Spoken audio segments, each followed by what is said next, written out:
Well, it's Flashback Friday again, and I really don't know what to talk about. But that's one of the challenges that come along with doing something new. You have to think, what can I talk about? Well, I have been in the last few weeks talking about my Decca success story, and I released all the albums I held up, and I showed you, and I talked about the songs, etc. And that was very interesting for me. I hope it was interesting for you. Now, I would like to tell you that after I left Decca, I moved on and to a wonderful record company called Epic Records, and my first release on Epic was absolutely fantastic, because this was to continue success in the recording world. You had to have a good record company, good promotion, good this, good that, everything. You had to have a lot of things involved in order to continue your successful career, if you had one. And I had one at the time. And thank God I still have it, But I signed up with Epic, and the first song that we released there just went through the roof. It was called After the Lovin'. It went platinum, and it was produced by a friend of mine, Joel Diamond, and he found the song. The story is very unusual, because he found this particular song, and he gave it to me, and I said, "Amazing, I love it. Let's do it."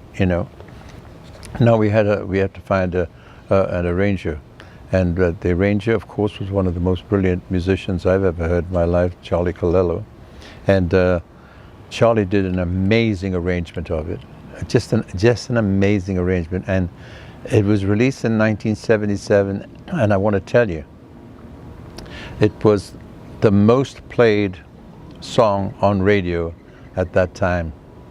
The most. It broke all records as far as the radio stations were concerned. They played it all over the place. It's one of my planes. Now, that must be my 747, right? But the airport's not too far from here. I just want to tell you, the airport's right over in that direction over there. And at night, it's so beautiful when I sit out here and I see the lights of the airplanes, in the distance. It's just wonderful to see, and to think, I wonder who's in that plane. I wonder what they did. That sort of thing goes through your mind. Now, I was talking about my After the Lovin' success. Well, it really went through the roof. It was another step on the ladder of success that made my career jump a little bit more. After the 10 years, and this one came out in '77, and so anyway, Charlie did this great job, and so we worked together for quite a lot. We worked quite a lot together, and he did an album which is rather unusual. The picture album is called. See this one?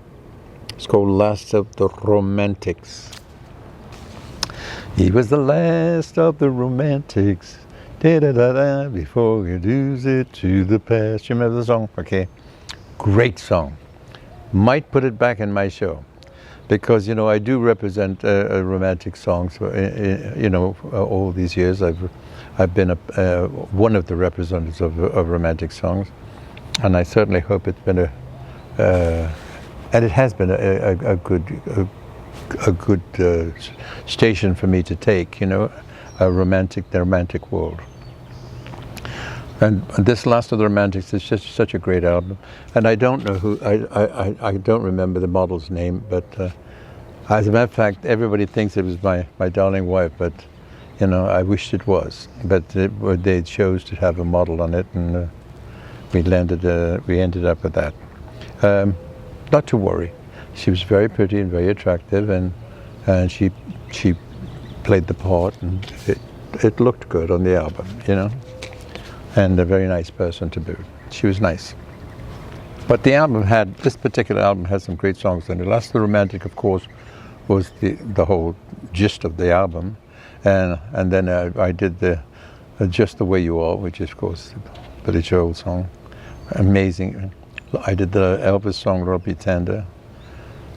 And 1977, of course, was the year we lost my friend Elvis. Yeah, anyway. What You See Is Who I Am is a great song. If you get a chance to listen or buy this album, please do, because it's one of my favorites. It really is. There's a lot of great songs on here, and Joe Diamond did a great job of it, and Charlie Colletto did all the arrangements. And from then on, we worked together. Charlie and I worked together on a Christmas album, and he did an amazing job on that Christmas album, and other albums like in this moment in time. You know, the producer on this album was Charlie Colletto and Joe Diamond, and then the future ones were produced by Joe Diamond. You know, and he did an amazing job on that. And I thank you, Joe and Charlie, for helping to step up my career a little bit with your fabulous talent. Yeah, just take a look at that. It's the last thing. You know, the picture disc makes it very unique. You know, it's. I'll just give you a viewing of it from the inside.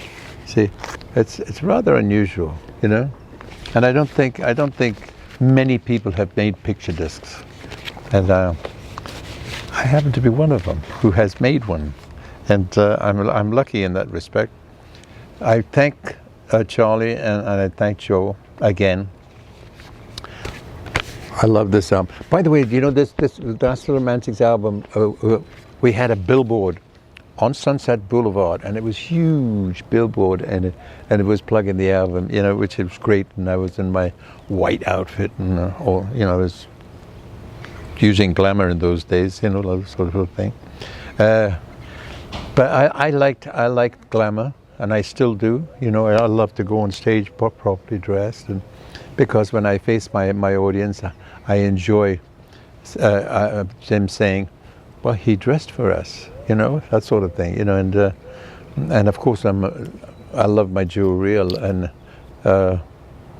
there's stories about my jewelry that I'll talk about on another one. But for this present time, I just thought I'd tell you that I moved on to Epic Records, and they were very good to me, and I had very much success on it. And I don't know what my next company was, because I can't remember. I'll have to look it up in my book. See you next week. I try to be the best I can and try to understand. Angel on my shoulder, the earth beneath my feet. I'm a lucky, lucky man.